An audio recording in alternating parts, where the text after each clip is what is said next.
Bienvenue dans cette nouvelle vidéo YouTube, vidéo un peu spéciale puisque on est dans un podcast aujourd'hui. On va accueillir, et j'ai l'honneur en tout cas d'accueillir avec moi Tania. Donc Tania, ça fait extrêmement plaisir. Faire un petit débrief, on va poser le contexte. Merci. Tania, c'est la partie numéro 3, c'est déjà la 3e vidéo ensemble et on mettra le lien des premières vidéos pour qu'on puisse voir aussi l'évolution. Parce qu'aujourd'hui, voilà, j'ai envie de parler d'investissement immobilier avec toi. Tu vas nous raconter ce que tu fais. Et puis ton parcours aussi, parce que ça fait longtemps qu'on ne s'est pas vu, on a beaucoup de choses à se dire. Donc déjà, très heureux de t'accueillir, Tania. Et puis la première question, c'est comment tu vas ? Je vais bien. Ça fait un bon moment qu'on se connaît avec Kevin. Ça fait quoi, 6 ans ? Ça fait même, je pense que ça remonte à même plus longtemps, 7, je pense. 8 Ouais. Oui, les Exactement. premières vidéos qu'on avait tournées, oui, ça date déjà d'il y a 5 ans. C'est ça. Et en plus, pour la petite anecdote, Tania, c'est la première personne que j'ai rencontrée qui me suivait, entre guillemets, sur les réseaux sociaux. Et c'est la première fois que je rencontrais une personne qui appréciait les vidéos que je faisais. On s'était rencontrés une première fois. Après, on est allé tourner une autre vidéo où tu nous avais présenté un de tes logements. Voilà.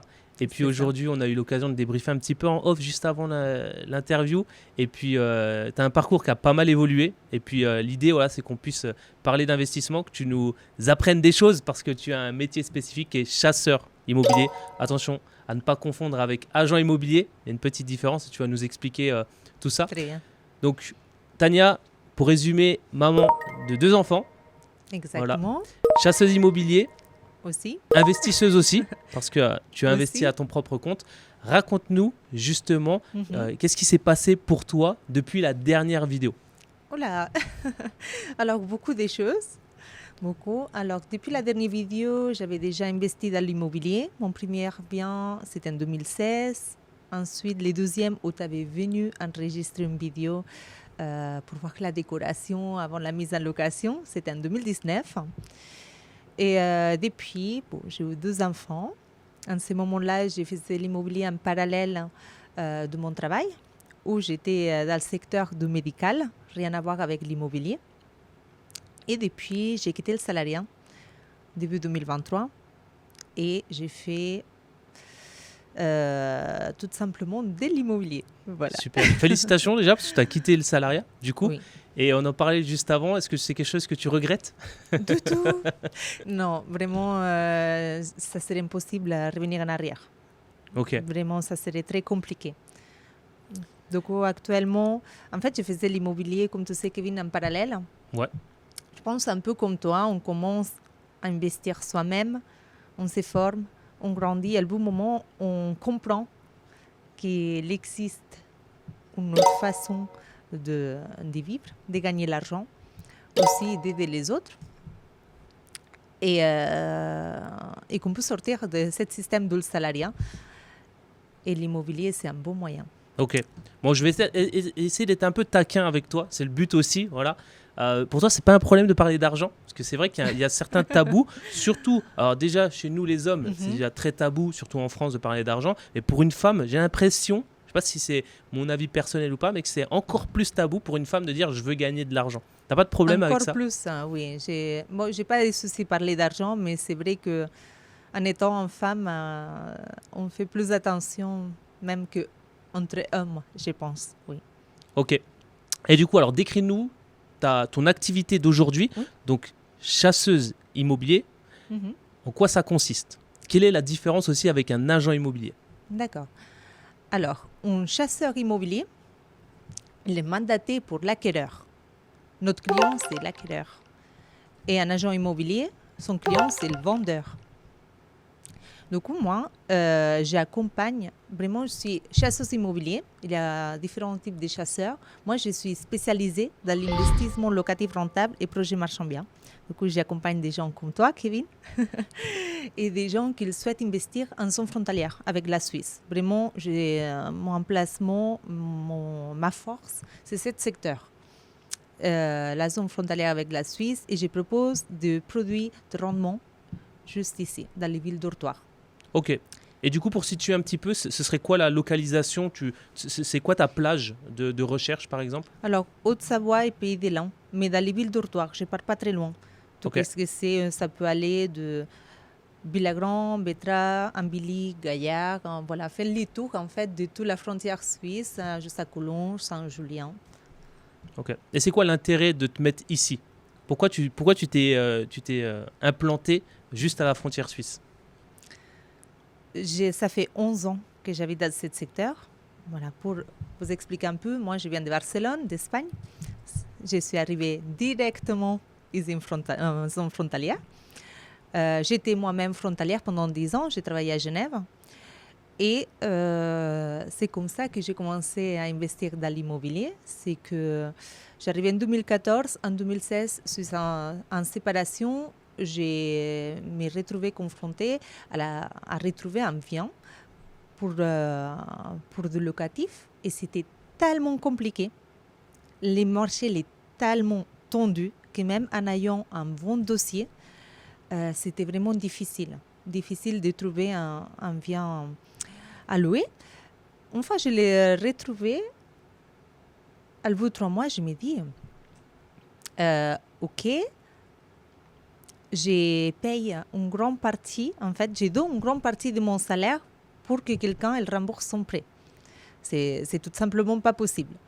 Bon, j'ai fait les démarches nécessaires. C'est comme ça que j'ai acheté mon premier bien. Mais là, en fait, je me suis rendu compte que tout mon entourage, ça faisait beaucoup plus d'années que moi qu'ils étaient dans le secteur, mais personne, il était propriétaire. Tous étaient en location. Mais personne, il voulait acheter soit parce qu'ils avaient peur, soit parce que ça ne l'intéressait pas. Et en fait, en ce moment-là, je me dis, waouh, mais il y a quelque chose à faire.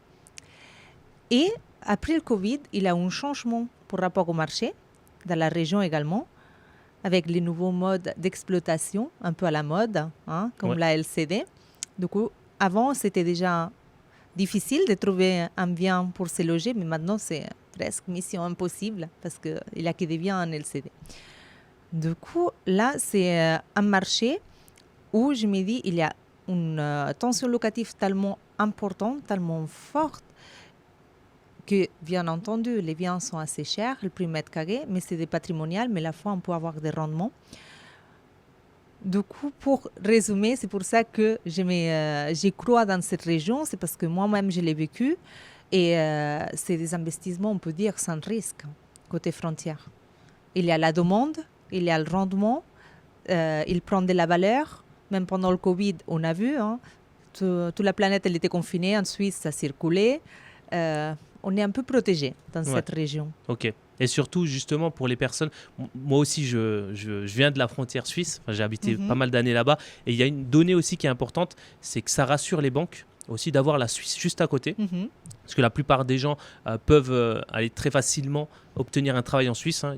C'est un peu plus facile quand même de trouver un emploi en Suisse. On peut partir en plus. Moi, j'ai un frère qui était pâtissier dans l'Eure-et-Loir à Chartres, qui s'est retrouvé du jour au lendemain, qui a voulu faire un switch de sa vie, reconversion professionnelle, et qui a travaillé du jour au lendemain en Suisse. Donc c'est très accessible, celui qui s'en donne les moyens. Et du coup, il y a une force avec ça, c'est que pour aller faire de la levée bancaire, pour aller faire obtenir un crédit immobilier, c'est facile parce que le banquier, il va s'appuyer aussi sur la stabilité de la Suisse et il se dit, voilà, une personne qui est frontalière, qui habite en France et qui travaille en Suisse, je vais pouvoir lui prêter de l'argent, même avec des conditions que normalement je ne ferais pas, parce que justement, il y a cette sécurité de l'emploi du pays suisse qui fait que, voilà, on sait qu'une personne qui a un emploi suisse, c'est quelque chose de très sécurisé.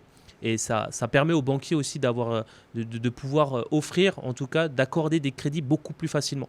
Donc c'est vrai qu'une personne qui habite à la zone frontalière, elle aura plus de facilité à obtenir un crédit pour pouvoir investir dans l'immobilier plutôt qu'une personne qui va, je sais pas, dans l'ouest de la France, etc. Tu as cette capacité, cet avantage avec la Suisse que tu ne retrouves pas forcément dans d'autres secteurs. Ok, moi je vais me mettre partie prenante et je vais me mettre avec ceux qui vont regarder cette vidéo. Et j'ai envie aujourd'hui d'être un expert dans la recherche immobilière. Des chasseuses. Donc moi, ce que je veux savoir, et ce qu'on veut savoir, c'est comment on fait pour trouver des pépites. Comment tu te débrouilles, quelles sont tes astuces pour trouver un bien où tu te dis, voilà, ça, c'est sûr que je vais gagner de l'argent avec ce bien-là. Déjà, comment je trouve les biens? Point numéro 1, c'est le réseau. Déjà, surtout dans un marché aussi tendu qu'ici, on peut dire que quand on voit un bien sur le bon coin, c'est déjà trop tard, on a déjà tous passé dessus. Ok. Voilà, la force numéro un, c'est le réseau. Nos partenaires qui nous amènent ces pépites. Ok. Et ensuite, comment on sait que c'est un pépite? Déjà, ça dépend de l'objectif de chacun. Qu'est-ce que ça peut être un pépite pour toi si tu cherches des investissements ou des biens pour de marchand bien? C'est pas pareil que quelqu'un, ça va être pour du locatif, ça va pas être quelqu'un que ça va être pour du patrimonial, etc. Du coup, viens définir les stratégies, déjà pour commencer. Ou Ok. si tu veux poser un peu plus la question, comme ça. Ok, donc du coup, imaginons, moi je veux trouver un bien dans la frontière suisse. D'accord. Je vais voir Tania. Oui. Ok. Donc la première des choses, ce que tu vas me poser comme question, c'est déjà de spécifier ma demande, de savoir exactement ce que je veux. C'est ça. La première question, ça va être qui tu es. Ok, intéressant. Qui tu es. Il faut que je sache ça. En fait, moi, je ne prends pas de mandat de recherche le rendez-vous 1. Je signe jamais, je ne le veux pas, même si tu veux travailler avec moi. Ok. Moi, je te pose la question qui tu es, pourquoi tu me sollicites. Et pour moi, la question plus importante que les agents immobiliers ou les chasseurs ou les gens qui te vendent des formations ne posent pas, c'est quel est ton objectif à court, moyen, long terme. Tu te vois où d'ici 5 ans, tu te vois où d'ici 10 ans. Et en fait, c'est étonnant, mais les gens se posent rarement ces questions. Et quand tu poses ces questions, ils restent comme ça. Je ne sais pas. Mais en fait, j'ai besoin de savoir ça pour savoir comment je peux t'aider. Parce que moi, je vais t'aider à créer une stratégie d'investissement adaptée pour atteindre tes objectifs. Parce qu'aujourd'hui, les gens, ils ont accès à tout n'importe quoi, tout type d'informations. On se connecte sur Instagram, on voit qu'il y a des formateurs. Tout le monde, il a la recette magique, les immeubles de rapport, les LCD. Voilà, les gens, du coup, ils veulent investir, mais ça part dans tous les sens. Et il ne sait pas qu'est-ce qu'il veut et pourquoi il veut faire ça. Du coup, moi, j'ai besoin de savoir pourquoi tu veux investir. Est-ce que c'est pour aider ta famille aujourd'hui? Est-ce que c'est pour tes enfants dans un futur? Est-ce que c'est pour quitter le salariat? Et en fait, à partir de là, on va créer une stratégie d'investissement adaptée. Point numéro 2, je ne veux toujours pas dans mon mandat. Je vais aller valider ta capacité d'emprunt parce que tout le monde, on a des connaissances, des courtiers, des banquiers, tout ça. Mais moi, je vais te faire valider le dossier par rapport à mes partenaires, à moi. Parce que les points plus importants, une fois on va déterminer en fait une stratégie, c'est savoir combien on peut aller chercher. Parce qu'il faut qu'on soit très efficace, surtout pour des biens off-market. C'est-à-dire, si on a une stratégie spécifique, un budget précis, quand j'ai un coup de fil, même si c'est 21 heures dans super bien, j'ai dit OK, bloc. Et je sais que ça va passer. C'est un peu ma force aussi. C'est-à-dire que les dossiers de mes clients sont validés, on se positionne, il n'y a pas de refus, on va juste au bout. C'est pour ça que les agents m'appellent à moi, en fait. Ok. Du coup, une fois on valide les budgets, on valide des stratégies, on valide les types de biens, secteurs, tout ça. À ce moment-là, OK. Maintenant, si tu es OK avec ces conditions, on commence à travailler ensemble. Ok. Une question qui peut paraître bête, mais je pense qu'il y a pas mal de gens qui se la posent. Est-ce que justement les premiers rendez-vous que je vais prendre avec toi sont payants ou est-ce que c'est gratuit d'aller voir? J'ai déjà eu la question, notamment pour le notaire. Pas mal de personnes qui ne savent pas si c'est payant. Est-ce que si je prends rendez-vous avec Tania pour faire avec ma volonté d'investir, est-ce que c'est payant les premiers rendez-vous? Non. Juste à la signature de mandat, pas. Alors, maintenant, qu'est-ce que je demande? C'est la signature du mandat de recherche. Je demande 500 €. C'est un avancement des frais pour les déplacements, montage des dossiers, conseil, stratégie fiscale, tout ça, stratégie d'investissement. Mais ce montant-là, bien entendu, comme c'est déjà dit pour un engagement de la personne que j'ai en face, je ne veux pas des gens de passage. Moi, je veux que chaque personne veut travailler avec moi, qu'on va ensemble au succès. C'est-à-dire, il n'y a pas notre chemin. Du coup, ce montant, elle sera réduit du montant final. C'est seulement un engagement. Les gens, ils ont besoin de se sentir engagés. Parce que s'il n'y a pas un petit montant au début, ils ne sont jamais prêts à investir. C'est comme les gens qui font 5 ans de formation, ils ne passent jamais l'action. Si tu ne les engages pas depuis le début, pareil, tu vas les présenter 2, 3, 4, 10 biens et ça n'ira jamais. Quand il y a un engagement, c'est en fait une visite, les biens, ils partent et c'est fini. C'est incroyable. Ouais, comme ça, tu es sûr au moins d'avoir des personnes qui sont vraiment engagées et tu veux travailler, si j'ai bien compris, qu'avec des personnes qui ont déjà une motivation supérieure et qui veulent vraiment investir. pas de gens qui cherchent de l'information, voilà, qui veulent juste... De passage, j'ai de pas passage. le temps. J'ai Ok. une liste d'attente. J'ai une liste d'attente et je veux seulement des gens qui vraiment sont prêts à investir et étendre ses objectifs. Je ne peux pas me permettre, si maintenant j'ai une liste d'attente de 15 personnes, je ne peux pas me permettre d'avoir une liste de 50. Parce que du coup, en fait, les gens qui sont vraiment motivés, ils vont aller au bout. À la place de se prendre 3 mois, 4 mois, ils vont attendre un an pour des gens qui vraiment... Ok. Et du coup, D'accord. pour une personne qui se poserait la question, Mhm. quel serait l'intérêt, quels sont les plus gros avantages de passer via un chasseur immobilier? Parce que ce n'est pas forcément la première des réflexions qu'on va se faire. C'est quoi l'avantage de passer vers un chasseur immobilier plutôt que d'aller faire soi-même ses recherches et d'aller directement voir je sais pas, des propriétaires qui vendent leurs biens immobiliers? Ce serait quoi les gros avantages Mhm. de passer via un chasseur plutôt que d'aller directement, moi, aller démarcher des propriétaires? Oui. Après, ça dépend pourquoi tu veux un chasseur. Si c'est pour l'investissement locatif, que c'est mon spécialité, déjà, j'arrive d'abord à avoir des biens en off-market, c'est-à-dire avant qu'ils sortent dans le marché. C'est un moyen d'avoir accès à ceci, que peut-être, si tu t'écris pas un réseau, que ça prend des années, tu n'aurais pas. Deuxièmement, j'étais également dans l'étape de l'expertise, voilà, les OPEX, les CAPEX, etc. On verra tout ça ensemble. Je vais également évaluer tout ce que c'est juridique, les PV, règlement des copropriétés, etc. Parce qu'il y a des gens qui disent « Ah super, j'ai trouvé un studio, je vais faire la LCD, elle se positionne, se jette dessus, les visites même pas, mais le règlement, c'est interdit. » Du coup, en Ok. fait, on va voir tout ça. Ou elle ne sait même pas comment calculer les charges de copropriété, les provisions, voilà, les travaux à prévoir dans la copropriété. Du coup, tout ça, on va les voir ensemble. Et ensuite, voilà, je les vais fournir également un tableau de financement pour rapport à... Mais vraiment détaillé. Hein. Ok. On va mettre tout dedans, on ne triche pas. Hein. Vraiment, c'est au détail. Tu as besoin que la personne se livre vraiment, pas cacher les choses. Non, non, mais c'est un tableau, un sacré tableau. Des fois, elle me porte préjudice, mais parce que les vraiment détails... même la femme de ménage, elle la note, hein, c'est des colocs. Et où il aura vraiment en toute transparence les rendements bruts, rendements nets, les charges, taxes, en fait tout dedans. Du coup, quelqu'un qui n'est pas formé, déjà ça va les faire économiser des années. Des années. Parce qu'une chose, c'est que ce qu'on apprend en théorique, mais après il y a la pratique, hein, c'est deux mondes différents, tu le sais, Kevin. Ouais, ça c'est clair ça. Voilà. Et ensuite, c'est que oui, la personne, il va me payer, mais même avec les montants qu'il va me payer, que je les mets aussi dans les tableaux. Ok, donc il sait même combien Voilà. ça lui coûte de travailler avec Tania, quoi. Tout à fait. Mais même comme ça, il aura plus de rendement qu'un bien qu'il va trouver peut-être toute seule. Et en plus de ça, les montants qu'il va me payer, c'est déductible fiscalement. Ok. Du coup, dans tous les cas, il va gagner de l'argent et Ok. du temps. Super alors, super. Et du coup, est-ce que tu as déjà eu des demandes un peu spéciales ou c'est quoi la plus grosse demande que tu as eue justement par rapport à ça? Moi j'aime bien savoir, je pense qu'on est tous friands de savoir là, c'est quoi peut-être le plus gros montant que tu as trouvé, le plus gros achat immobilier que tu aies trouvé.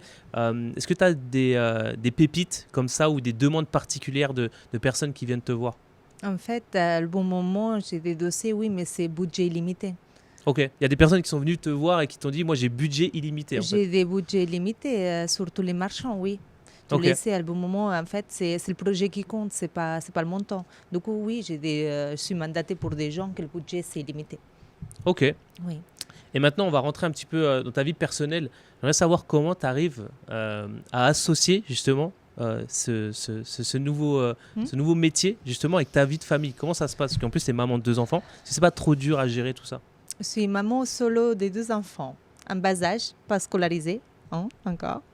Et oui, je travaille comme une dingue, oui. Je travaille vraiment beaucoup.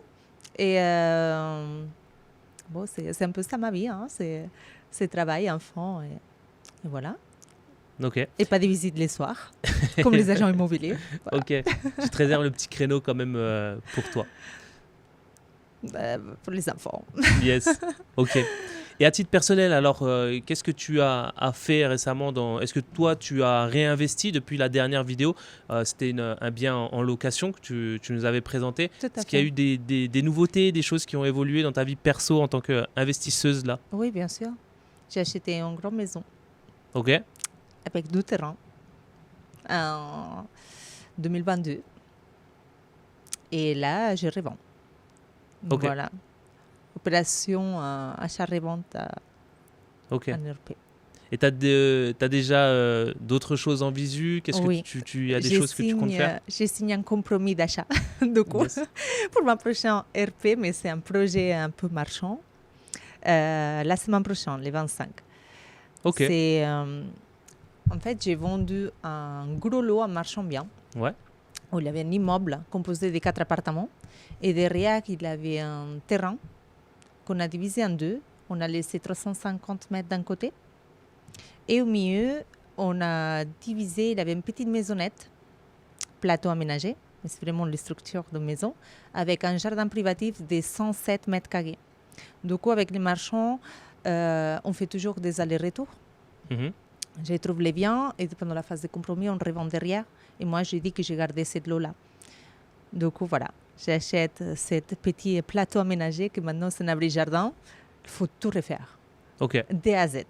Toiture, façade, la charpente, tout. Et voilà, je suis en train d'acheter ça. Et ça te fait pas peur? Ce qui est Ah. travaux, tout ça. Non, parce que c'est là où on va aller chercher la marge. Et c'est vraiment un gros chantier parce qu'on ne peut même pas conserver les murs existants. Alors, pour rapport au PLU, par exemple, ce projet, on ne peut pas modifier dans le sens que déjà l'existence, ça ne devrait pas être là. Pour rapport au PLU, les distances et tout ça, mais on peut conserver un peu les structures existantes. Les murs actuels, ils font 12 cm, c'est rien du tout. Il faut tout refaire. Mais à la place, par exemple, de mettre une isolation intérieure, on a vu avec l'architecte, on peut pousser en fait pour une isolation extérieure de 30 cm et du coup, on va laisser un espace, on va faire une coque, on va faire tomber les murs existants. Ok. Voilà. Et du coup, en fait, pour te dire que ça va être une nouvelle maison de A à Z. Et je me lance là-dedans, oui. Ok. Et t'estimes, t'en as pour combien de temps à peu près de ce projet? Alors là, je signe les compromis les 25. Je vais signer l'acte authentique parce qu'il est un mettre à mairie tout ça en novembre. Et je pense que j'aurai tranquillement pour quelques mois de travaux. Et voilà, ça sera notre nouvelle RP. Ok. Super. Donc Avec là, c'est pour un but d'y habiter toi personnellement, c'est ça? C'est pour une revente. Ok. Il y a déjà un but derrière, lucratif, derrière. Oui, parce que Ok. on fait déjà les bonnes affaires à l'achat, comme on dit. Exactement. Alors du coup, oui, justement, tiens, parlons-en à l'achat. Donc c'est pour toi, Oui. bon, je vais faire le novice, ok? Je vais me mettre dans la peau de quelqu'un qui vraiment commence dans l'investissement immobilier. Le départ, l'achat, tu le situerais comme un point important, un point voilà, où il ne faut pas se louper ou un point normal comme la période des travaux. Comment tu situes l'achat dans le processus d'un projet immobilier? Bon, c'est la base. C'est la base dans le sens que pour moi, le plus important, c'est avoir une stratégie claire depuis le début. Ok, donc la stratégie pour toi, c'est le plus important. C'est le plus important parce que un bien, que ça peut être bien pour l'achat-revente, ça ne va pas être bien peut-être pour des locatifs, ça ne va pas peut-être être bien pour un... En fait, ça dépend des stratégies de chacun. Et oui, bien entendu, au début, si on fait une bonne affaire ou pas. En erreur, ça peut coûter très cher En immobilier.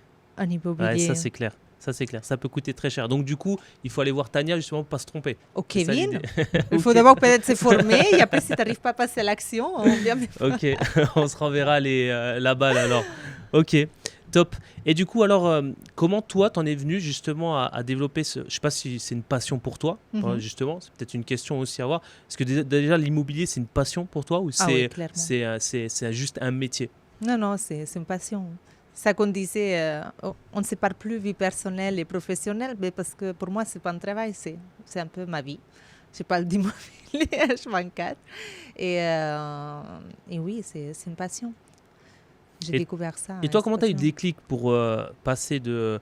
parce qu'en plus, tu viens d'un autre pays, donc Ouais. compliqué. Tu parlais le français en plus en arrivant? Rien du tout. Rien du tout en plus.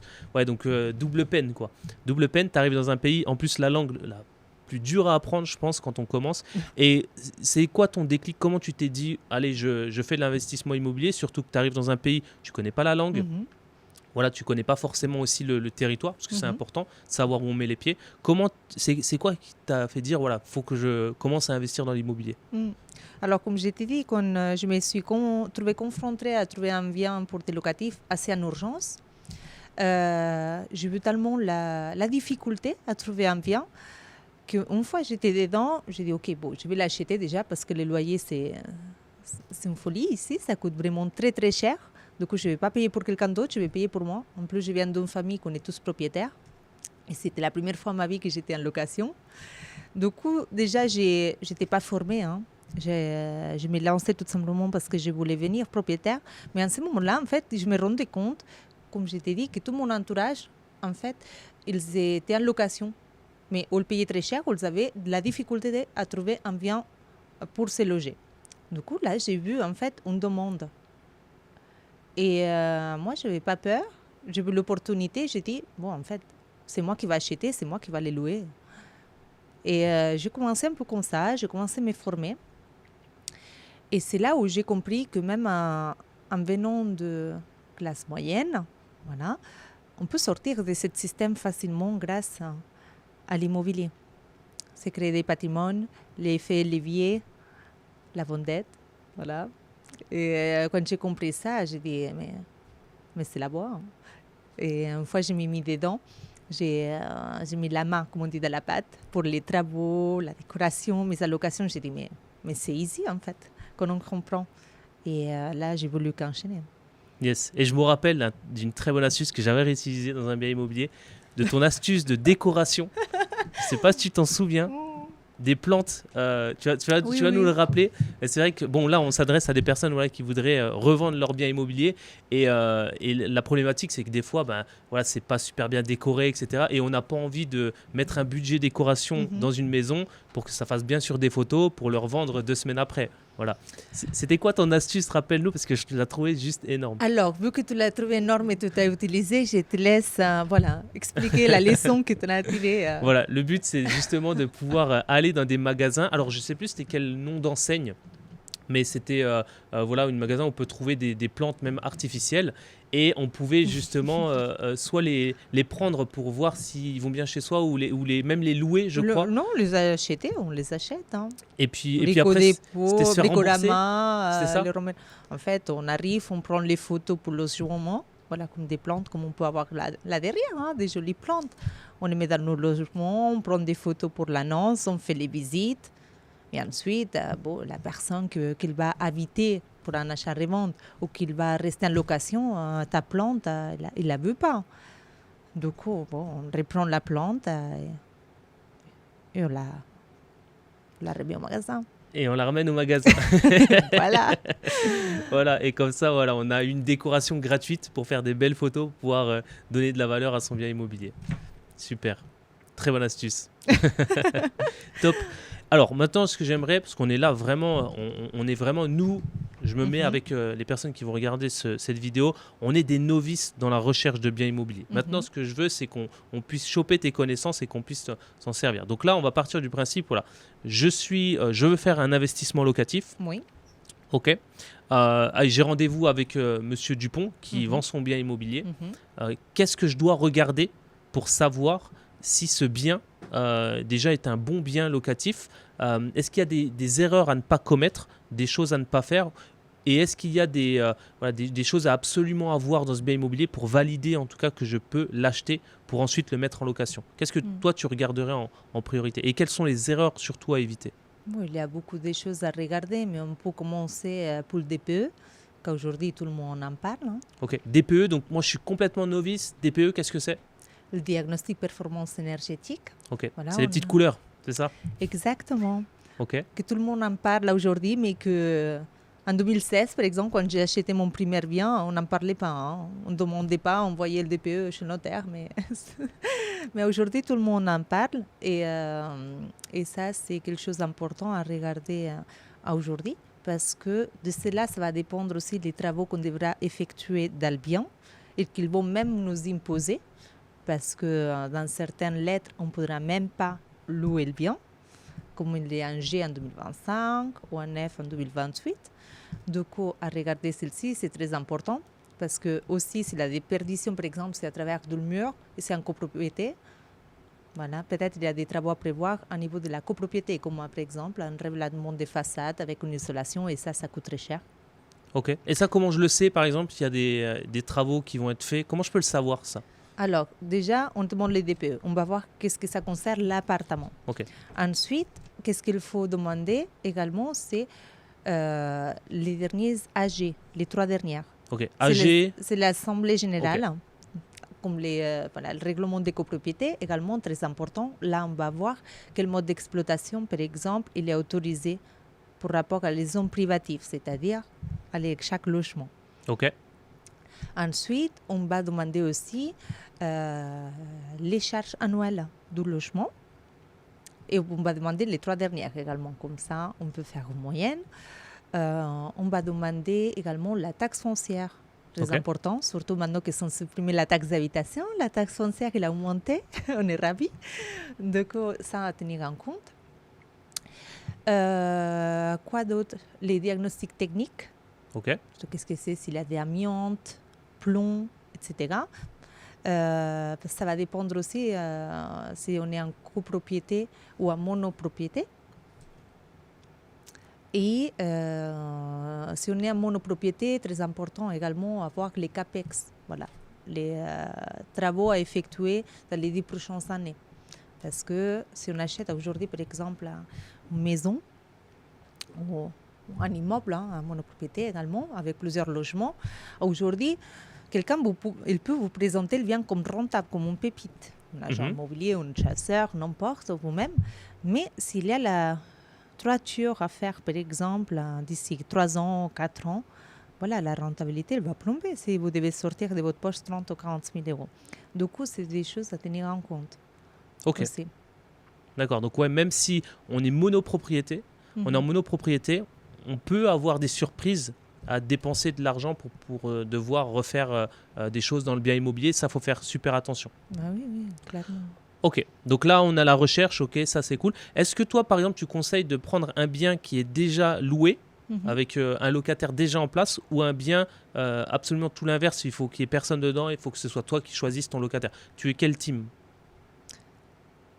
Moi, je peux parler pour moi, mais pour les gens qui nous regardent, je dis, ça va une fois plus dépendre de tes objectifs et ton but. Ok, et toi à titre perso par exemple, moi j'ai envie de savoir à titre perso, tu es plus quel team? Viens vite. Vide? Vite. Ok, on fait partie de la même team alors. Vite, effectivement. Après, c'est vrai que des fois, tu es un peu bloqué au niveau bancaire ou tu n'as pas encore l'expérience, tu as un peu peur. C'est vrai que l'investissement un peu clé en main, avec un bien qui est déjà s'amortit toute seule et qu'il est rentable, pourquoi pas? Parce que la banque, des fois, elle ne veut pas prendre des risques et quand on les présente sur un plateau, bon, ok, mon taux d'endettement, il est au max, mais je vous présente un bien où j'ai déjà un 9%, voilà, clairement, rien à faire, pas de travaux à meubler avec les locataires sur place, du coup, pas de risques. Du coup, ça peut ouvrir des portes aussi à la banque. En plus, ça va dépendre de chacun. Ok, très bien. Ouais, moi, c'est vrai que je suis plus team personne dans le bien immobilier parce que même si le locataire a une très bonne relation avec l'ancien propriétaire et qu'il paye toujours ses loyers, le fait que tu changes de propriétaire, déjà, ça ouvre une porte, une fenêtre de tir pour le locataire pour déjà dire ce qui ne va pas. Tu sais, des fois, il peut se taire pendant des années parce qu'il aime bien son propriétaire. Dès qu'il y a un nouveau propriétaire, c'est l'opportunité de dire en fait, ça ne va pas, là, il y a trop d'humidité, j'aurais qu'on rajoute un extracteur d'air ou des choses comme ça. Et du coup, c'est là que les plaintes généralement arrivent. Et ce qu'il faut faire attention aussi, c'est que ça reste une relation d'humain à humain.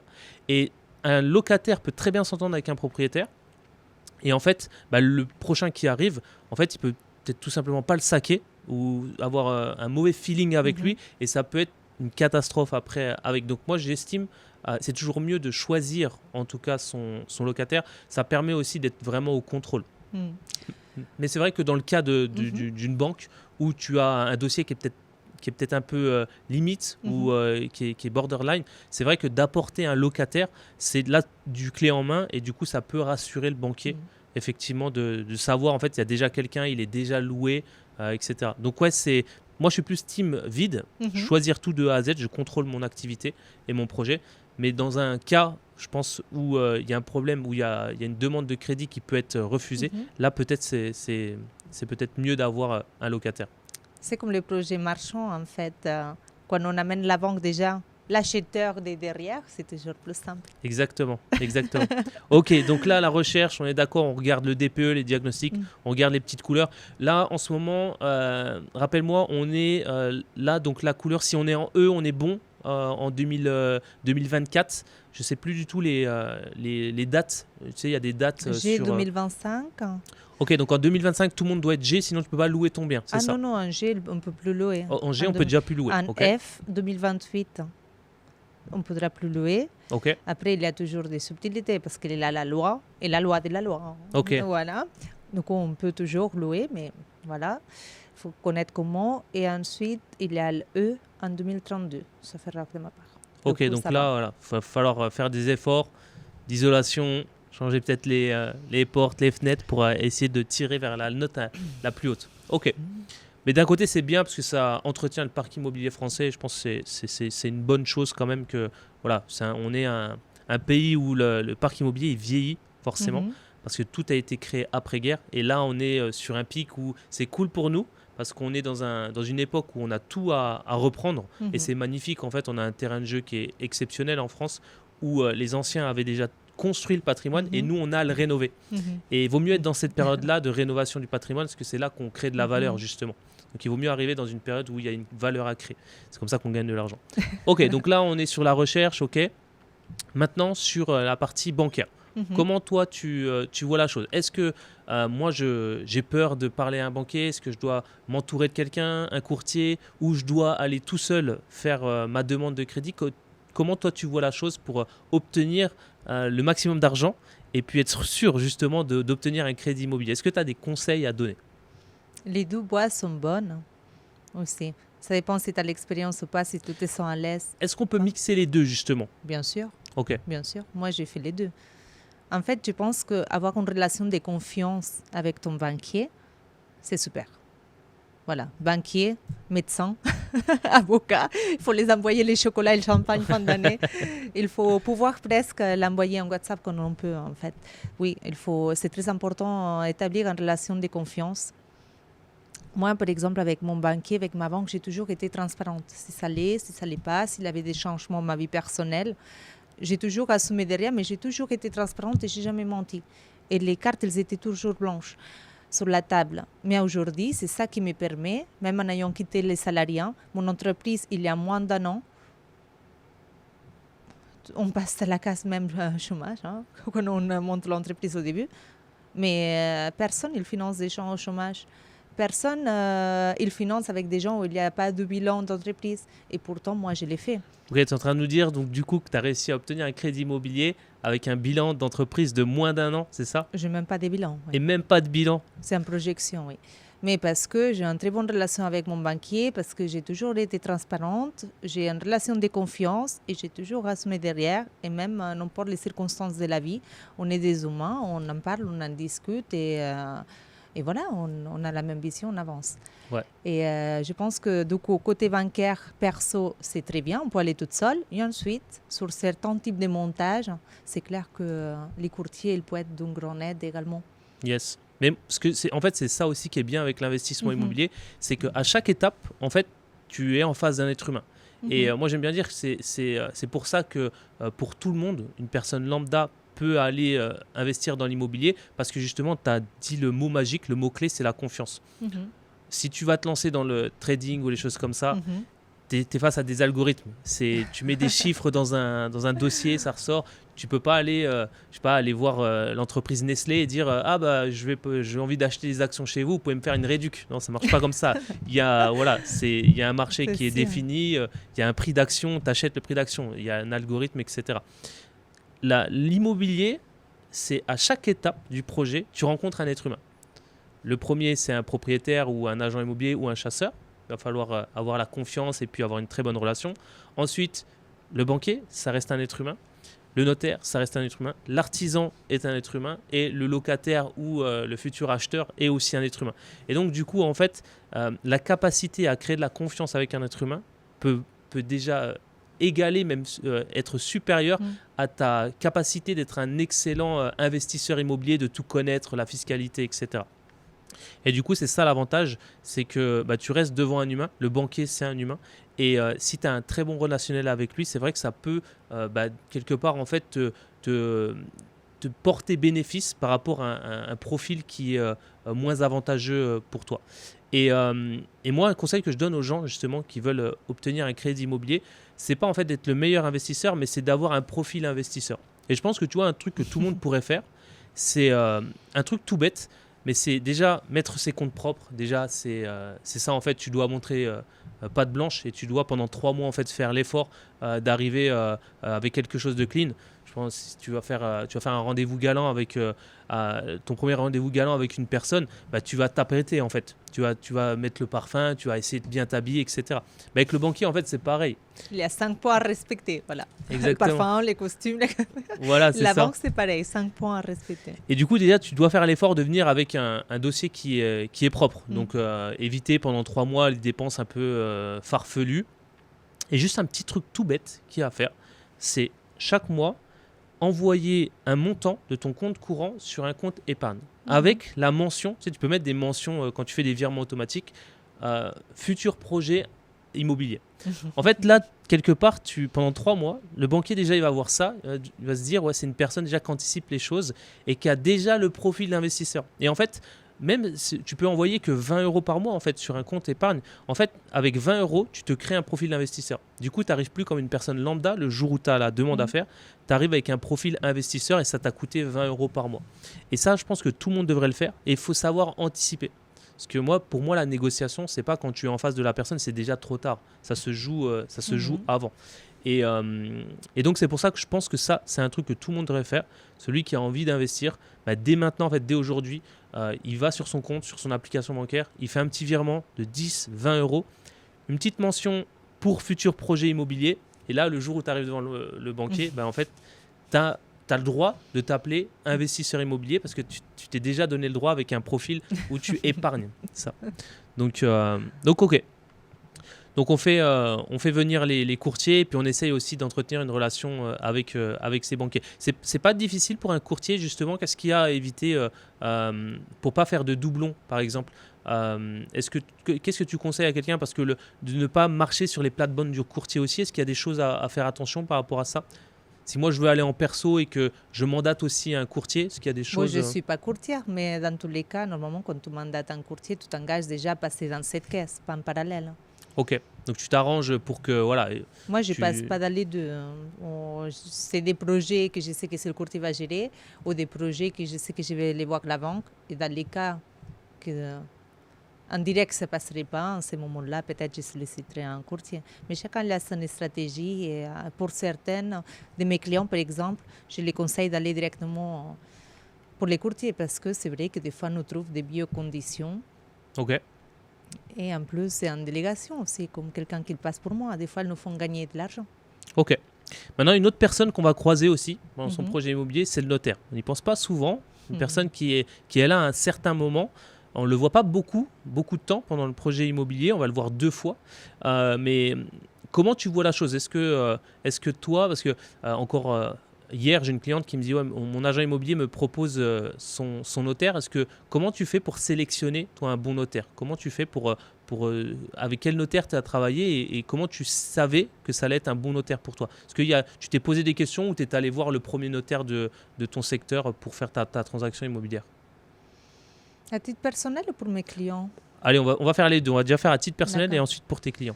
Alors, à titre personnel, le premier notaire que j'avais eu, je t'avoue que je venais d'arriver de la région, je ne parlais pas français, c'était l'agence immobilière qui me l'avait conseillé et ça avait très bien passé. J'avais presque pas d'expérience, ça fait il y a beaucoup des années, 2016 déjà. Mais aujourd'hui, ce n'est pas le même notaire. J'ai quelqu'un avec qui j'ai fait plusieurs transactions et des fois j'envoie des clients aussi. Il est très compétent, il examine vraiment bien les projets.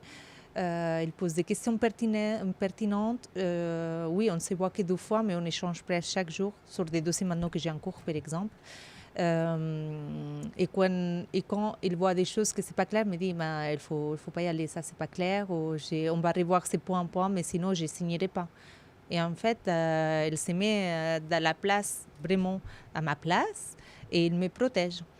Et je me suis retirée, par exemple, d'une signature l'année dernière, où j'avais loqué de la banque et tout, parce que certains points, c'était vraiment pas clair. Et à moyen terme, j'aurais pu perdre beaucoup d'argent. Et il avait travaillé pourtant pendant des semaines. Les projets étaient rédactés et tout. Et on a dit non, Tania, on sort en fait. C'est Et lui on a donc qui sorti. t'a conseillé de sortir du projet. Oui. Ok. Oui. Du coup, pour moi, ça, c'est un bon notaire. C'est-à-dire qu'il travaille, il s'y plonge, mais même s'il ne touche rien à la fin, il ne va pas aller juste au bout parce que, voilà, il a fait le travail, parce que, voilà, une signature, c'est le rapport de l'argent. Non, il dit, c'est pas clair, il ne faut pas y aller. Là, c'est Ok. pas possible. Et donc, du coup, pour tes clients, comment tu gères la partie du notaire? Alors, pour mes clients, je les pose toujours la question s'ils ont leur notaire. S'il me dit oui, je ne pose pas de questions, on va avec son notaire. Ok. Si ils n'ont pas, je peux les conseiller. Ok. Tu les renvoies vers généralement ton notaire ou peut-être... Mon notaire, ou si je connais, vu que maintenant, j'ai travaillé avec beaucoup de notaires parce que mes clients, ils ont des notaires dans la Ok. région. Si le notaire, par exemple, vendeur, il est bien, je les connais, je peux lui proposer quelqu'un dans le même cabinet, par exemple, Ok. à voir, selon les souhaits du client. Super. Et du coup, tu nous as parlé juste avant que tu avais un projet où il y avait beaucoup de travaux à faire. Ouais. Comment tu fais pour gérer des travaux? Parce que ça, c'est un truc qui fait vraiment peur dans l'investissement immobilier, c'est de te dire, voilà, comment on fait faire des travaux, comment on sélectionne des bons artisans, quels travaux aussi je dois faire, parce que des fois, je ne sais pas. Est-ce que j'ai le droit de faire des travaux là? Comment toi, tu gères cette partie travaux? C'est la partie la plus compliquée. C'est celle que je déteste personnellement. Suivre des chantiers, faire des trucs comme ça, je déteste ça. Ouais. Je suis plus à l'aise à négocier. Je sais pas, c'est quoi, par exemple, ta partie préférée, toi? Partie préférée, c'est vraiment créer les stratégies d'investissement. Ah, c'est tout au début, toi. Ok. Que la stratégie d'investissement, parce que quand elle est tellement bien définie et tout, après, en fait, trouver un bien, c'est facile. Et bien sûr, les visites, c'est bien, mais c'est vraiment les stratégies. Ou quand on visite les biens, créer les stratégies dans les biens, c'est-à-dire on voit un 80 mètres carrés. Dedans, on va diviser, on va faire un T3 plus un T2, non, un T4. Là, je suis en train de faire ça en masse pour un client. Ok. C'est un T2, mais énorme, de 85 mètres carrés. Ah, c'est un grand Et en T2. fait, hein. ouais, parce que c'était un ancien local médical, en fait, Ok. cabinet médical. Mais après, c'était un appartement, mais la distribution, elle est horrible. Et j'ai dit, OK, là, même si on fait un coloc 4 chambres, la renta, ça va être ça. Non, en fait, on va diviser et on va faire en fait un coloc de 3 chambres et un T2. Dedans les logements, c'est une division interne, bon, du coup ça va. Et la renta, elle explose. Du coup, c'est cette partie optimisation, stratégie. Oui, j'adore ça. Ok, top. Et donc, du coup, revenant aux travaux, alors Ah oui. comment tu gères la partie travaux? Est-ce que déjà tu délègues parce que toi, c'est quelque chose où tu... J'ai même pas le temps de respirer. Kevin, dans mes journées, j'ai pas le temps de faire des travaux. Je t'avoue que c'est compliqué niveau timing. Mes journées, elles devraient avoir 60 heures.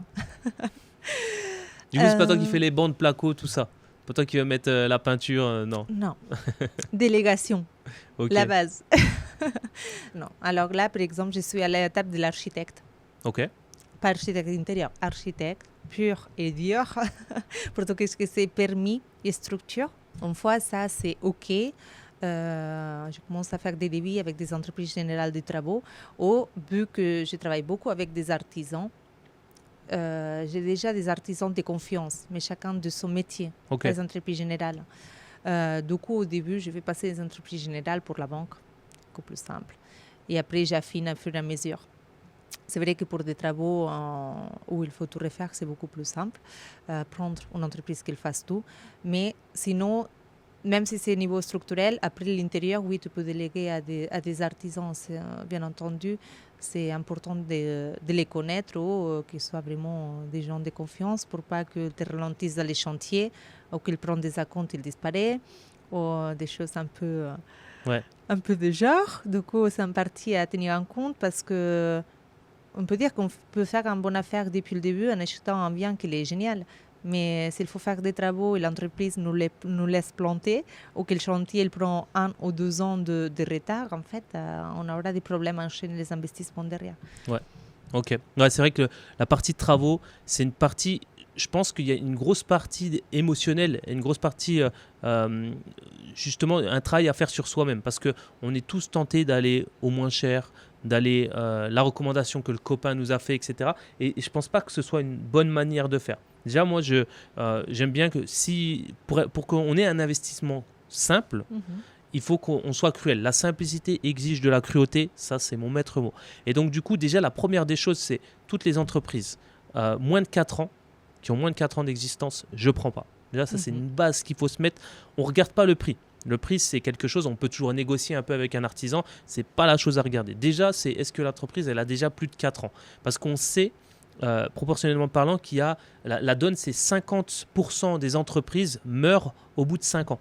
Ça, c'est en France, c'est une donnée.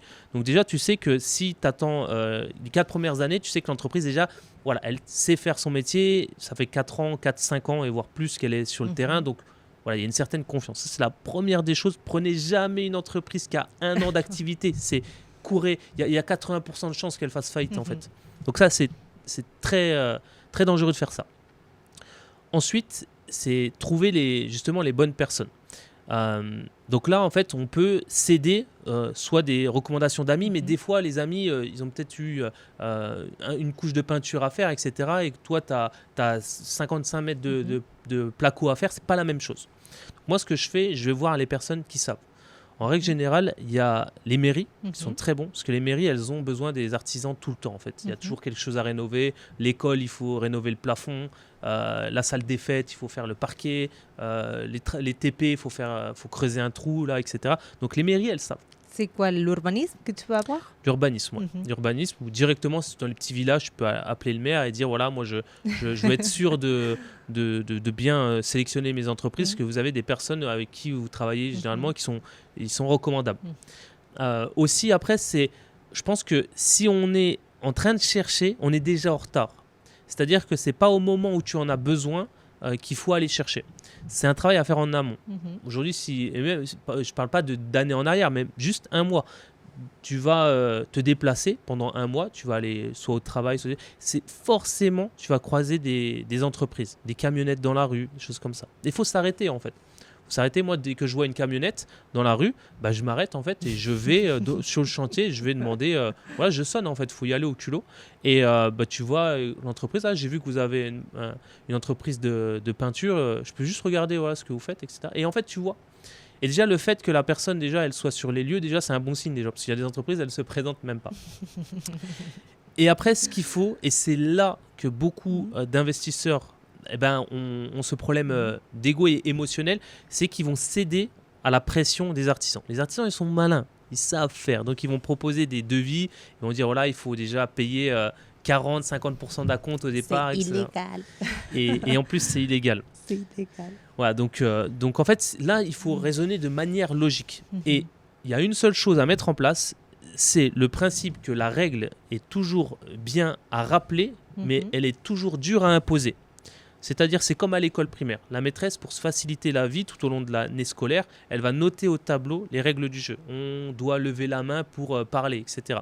Et c'est facile, en fait, elle se facilite la vie parce que s'il y a un élève au cours de l'année qui parle sans avoir levé la main, elle fait « Ah, qu'est-ce qu'on avait dit au début de l'année ?» Et la réponse est au tableau. Donc, elle rappelle toujours la règle. Et que les artisans, c'est pareil. Beaucoup de personnes se lancent à faire des travaux et ils n'imposent pas les règles dès le départ. Et du coup, c'est très très dur en milieu de chantier, lorsqu'un artisan te dit là, j'aimerais que tu me verses un acompte de 30% alors qu'il n'a toujours pas commencé le chantier. On se dit ah ouais, mais si je lui verse pas, il va plus venir. Et du coup, c'est un cercle vicieux, on est piégé. Parce qu'on n'a pas imposé les règles, en fait. On veut imposer une règle au cours du jeu et ça ne marche pas. Donc il faut prendre le temps au début avec les artisans de leur dire voilà, on va travailler ensemble, on signe le contrat, le devis. Par contre, 20% d'acompte parce que je comprends que tu dois peut-être acheter des produits, des matériaux, des choses comme ça. Ok. Par contre, c'est à l'avancée du chantier, Et c'est un pourcentage bien défini. Voilà. Et ça, il faut mettre les règles du jeu en place. Donc ça, on n'a pas besoin d'être un expert en travaux immobiliers, mais tu sais que voilà, si je sais pas, tu as du placo à faire, dès que le placo est mis, 30% du montant doit être payé. Une fois qu'il fait ses bandes, qui a un gros travail, et le ponçage, 10%, 20% supplémentaires, etc. Et ça, il faut vraiment que ce soit clair dès le début, parce qu'après, tu as juste à... Ah, on avait dit ça. Donc c'est facile en fait. Et l'artisan, il va aussi ne pas jouer avec toi et essayer de... Parce que son but aussi, c'est que tu puisses payer. Parce qu'à l'inverse, eux ont un autre problème. C'est des fois, ils font un chantier total et après, ils attendent 1 an et courent après les personnes. Donc on les comprend aussi quelque part. Mais nous, on est des personnes qui payent. On est des personnes réglo. Donc il faut mettre les règles du jeu au départ. Et ensuite, c'est toujours, on rappelle la règle. Et ça, c'est encore plus compliqué quand on est une femme. De se faire respecter, on va dire. Et quand on est sur le chantier, ou dans l'investissement, ou quand il y a des travaux. Parce que c'est vrai que dans la tête des artisans, des fois, certains ne parlent même pas français, mais quand on me voit arriver, ils pensent que je ne comprends rien du tout. C'est assez rigolo des fois. Ok.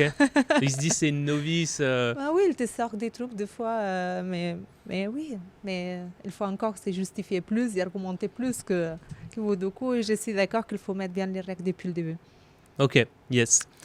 Et surtout, ne jamais payer la totalité. Oui. On garde toujours 5% de montant du devis et on fait une réunion en tout cas de travaux finis avec un PV de fin de travaux où on va regarder avec l'artisan, on le fait venir sur le chantier et on lui dit voilà, il y avait ça qui était prévu dans le devis, on fait le tour du bien immobilier, on regarde si tout a bien été respecté et s'il ne manque rien, là on débloque les 5% à la fin. Mais il ne faut jamais tout payer un artisan parce que là c'est compliqué. Après, s'il y a des petites retouches à faire, vous n'allez jamais le revoir, ça c'est sûr et certain.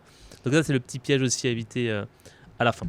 Ok, tu viens de dire un truc qui est très intéressant. Est-ce que tu penses que c'est plus facile pour un homme de faire un projet immobilier plutôt qu'une femme? De les faire, tout le monde peut les faire. Mais que le parcours pour arriver à sa finalité sera le même, peut-être pas. Ok. Effectivement. C'est quoi les étapes les plus... on a vu toutes les étapes, il manquera la dernière sur la location, on aura le temps d'en parler, mais c'est quoi pour toi, à ton avis, pour une femme, l'étape ou les étapes les plus dures? On a vu les artisans, c'est vrai que c'est un monde assez d'hommes, les artisans, donc c'est difficile de s'imposer. Est-ce qu'il y a une autre étape dans le projet immobilier où tu as senti ou tu as peut-être l'impression que c'est plus dur quand même pour une femme? Oui. Alors, si je me sors du poste où je suis aujourd'hui en tant que Tania, chasseuse avec une société que je fais que ça, si je me remets à la Tania d'il y a quelques années, voilà, investisseuse que quand il sortait du travail, il cherchait les annonces, il faisait des visites. Déjà, à l'étape des visites, déjà au téléphone, pendant qu'on fait les visites, où il y a plusieurs personnes intéressées, où il y a plusieurs offres, c'est vrai que pas toujours, je ne vais pas mettre tout dans le même sac, mais on bat les deux. Tu vas faire une visite, tu te vends comme Kevin Mars, voilà, chef d'entreprise, etc. Et tu fais une offre et je peux me vendre derrière. Mais c'est vrai que des fois, il prend plus au sérieux les hommes en disant il n'aura pas de problème de financement parce qu'il a un bon salaire, etc. Les femmes, c'est toujours... Voilà, elle va sortir de l'argent, voilà, il a un petit salaire, ou il a le salaire, voilà, maman. C'est vrai qu'on regarde de la personne en face pour rapport à l'étape financière, déjà, tu vois qu'il peut avoir des préjudices à ce niveau-là. Surtout quand ça devient, par exemple, un off-market, qu'il faut faire des offres, etc. Des fois, elle prend plus au sérieux les hommes que les femmes. Ok. Déjà, cette étape-là. Et ça, c'est quelque chose que tu as ressenti, toi, personnellement? Ah oui. Ok. Ouais, oui. Moi, quand un homme il pose des offres sur la table, des fois, c'est pas pareil que quand il y a une femme avec les mêmes conditions dans l'offre. Hein. Bien entendu, si c'est sans conditions suspensives, normalement, ça va. Ok. Mais déjà, cette étape, oui. Et ensuite, pour rapport à l'étape du travail également, oui. Avec les artisans et tout ça. Il faut se justifier plus, on peut dire que de l'expertise ou qu'est-ce qu'on veut, que pas quand ils ont un homme en face. Ok. Et après, non, pour la mise en location, tout ça, c'est OK en fait. Ok. Oui. Et justement, comment tu choisis un bon locataire? À partir du principe qu'on veut quelqu'un pas de la LCD, de la location courte durée, on va pas faire du Airbnb, du Booking, mais juste voilà, une personne que ce soit meublée ou vide, hein, c'est la stratégie, c'est pas l'important. Mais comment tu fais pour sélectionner un bon locataire? Ce serait quoi tes critères pour toi? Alors, moi, je fais que de la longue durée. Ok. Et c'est vrai que j'ai jamais choisi le locataire qui avait le mieux salaire ni le mieux dossier. Mais bien entendu, il faut quand même qu'il puisse payer le loyer. Mais alors, déjà, j'ai fait des visites seulement les gens qui ont des dossiers complets. Voilà. Ok. À l'avance, je ne me déplace pas. Et je ne fais pas non plus 50 visites. Hein. Là, je viens de remettre un appartement en location. Voilà, il y a un locataire qui, après 2 ans, il est parti, il a rentré quelqu'un d'autre. Je n'ai même pas mis une annonce sur le Bon Coin parce que je me fais massacrer de monde. J'ai fait qu'une story, en fait, sur Instagram. J'ai fait 3 visites, en fait. Et j'ai choisi, pas qu'il avait mis le dossier, mais c'est un garçon qui est arrivé de la région il y a 1 an. Il travaille à l'ONU. Ok.